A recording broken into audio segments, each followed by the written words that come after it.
सहारा समूह के प्रमुख सुब्रत राय के निधन के बाद एक चर्चा ने जोर पकड़ा है। दरअसल पूंजी बाजार नियामक सेबी के खाते में पड़ी 50,000 करोड़ रुपए से अधिक की अवतरित धनराशि फिर से चर्चा का विषय बन गई है।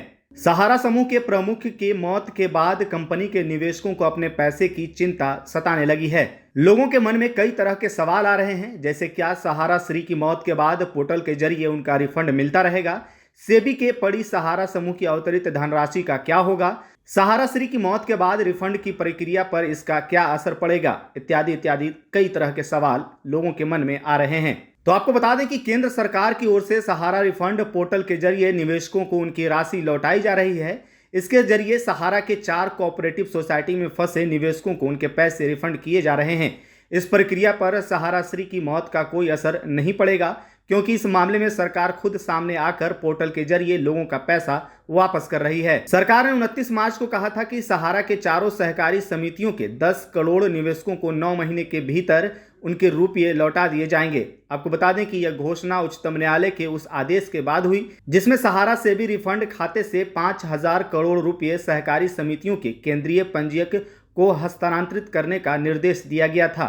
कोर्ट के आदेश के बाद केंद्र सरकार ने सहारा रिफंड के लिए एक पोर्टल लॉन्च किया था, जिसके जरिए सहारा के निवेशकों को उनका पैसा वापस किया जा रहा है। सुब्रत राय की मौत के बाद भी इस प्रक्रिया से निवेशकों को पैसा वापस करने की प्रक्रिया जारी रहेगी। दूसरी ओर सहारा समूह के प्रमुख सुब्रत राय के निधन के बाद पूंजी बाजार नियामक सेबी के खाते में पड़ी 25,000 करोड़ रुपए से अधिक की गैर वितरित धनराशि भी एक बार फिर से चर्चा में है। राय समूह की कंपनियों के संबंध में कई विनियामक तथा कानूनी लड़ाइयों का सामना कर रहे थे।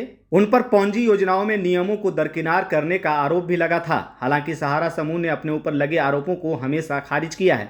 पूंजी बाजार नियामक भारतीय प्रतिभूति और विनिमय बोर्ड यानी कि सेबी ने 2011 में सहारा समूह की 2 कंपनियों Sahara India real estate corporation limited और Sahara housing investment corporation limited को वैकल्पिक रूप से पुनः परिवर्तनीय बॉन्ड यानी कि OFCD के रूप में पहचाने जाने वाले कुछ बॉन्डों के जरिए करीब 3 करोड़ निवेशकों से जुटाए गए धन को वापस करने का भी आदेश दिया था। नियामक ने आदेश में कहा था कि दोनों कंपनियों ने उसके नियमों और विनियमों का उल्लंघन करके धन जुटाया था। वहीं लंबी कानूनी लड़ाई के बाद उच्चतम न्यायालय ने 31 अगस्त 2012 को सेबी के निर्देशों को बरकरार रखा और दोनों कंपनियों को निवेशकों से एकत्र किए गए धन यानी कि 15% ब्याज के साथ वापस करने को कहा था। इसके बाद सहारा को निवेशकों को धन लौटाने के लिए सेबी के पास अनुमानित 24,000 करोड़ रुपए जमा करने को कहा गया। हालांकि समूह लगातार यह कहता रहा कि उसने पहले ही 95% से अधिक निवेशकों को प्रत्यक्ष रूप से भुगतान कर दिया है। आपको बता दें कि पूंजी बाजार नियामक की नवीनतम वार्षिक रिपोर्ट के मुताबिक भारतीय प्रतिभूति एवं विनिमय बोर्ड यानी कि सेबी ने सहारा समूह की 2 कंपनियों के निवेशकों को 11 सालों में 138.07 करोड़ रुपए वापस किए हैं। इस बीच पुनर्भुगतान के लिए विशेष रूप से खोले गए बैंक खातों में जमा राशि बढ़कर 25,000 करोड़ रुपए से अधिक हो गई है।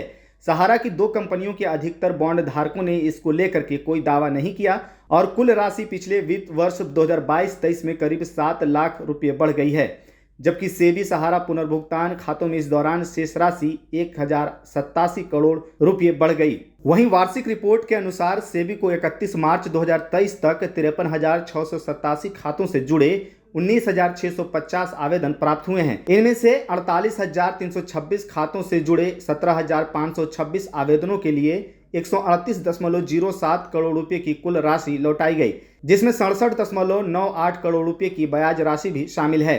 शेष आवेदन सहारा समूह की दोनों कंपनियों द्वारा उपलब्ध कराई जानकारी के जरिए उनका कोई पता नहीं लग पाने के कारण बंद कर दिए गए।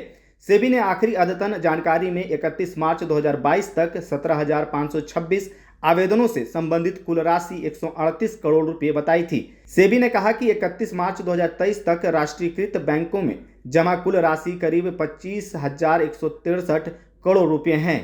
वहीं आपको बता दें कि केंद्र सरकार की ओर से सहारा रिफंड पोर्टल के जरिए निवेशकों की सभी धनराशि लौटाई जा रही है। इसके जरिए सहारा के 4 कोऑपरेटिव सोसाइटी में फंसे निवेशकों को उनके पैसे रिफंड किए जा रहे हैं। इस प्रक्रिया पर सहारा श्री की मौत का कोई असर नहीं पड़ने वाला है। ऐसे ही तमाम जानकारियों के लिए बने रहिए आप इन खबर के साथ, और अगर अभी तक आपने चैनल को सब्सक्राइब नहीं किया है तो चैनल को जरूर सब्सक्राइब कर लें।